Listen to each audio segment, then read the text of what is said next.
আসসালামু আলাইকুম। Hello everyone, আপনারা সবাই কেমন আছেন? সবাইকে রমজান, পবিত্র মাহে রমজান মোবারক। রমজান মাসে কিন্তু আমাদের মা বোনেরা অনেক মজার রান্না করে থাকে।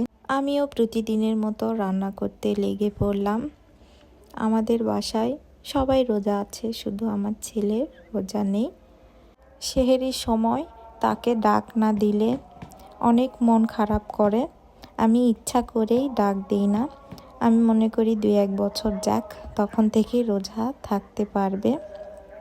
আমি রান্না করছি, সে তার নানির ঘরে বসে আছে, বলছে আগে আমাকে ইফতারি তৈরি করে দাও। তাই তাড়াহুড়ো করে তাকে আগে ইফতারি তৈরি করে দিতে হয়। সে ইফতারি খেয়ে রোজা ভঙ্গ করবে। সে তো রোজায় নেই, তবুও বাচ্চাদের এটা মজা। আমার মনে হয় অনেক বাচ্চারাই এরকম করে থাকে।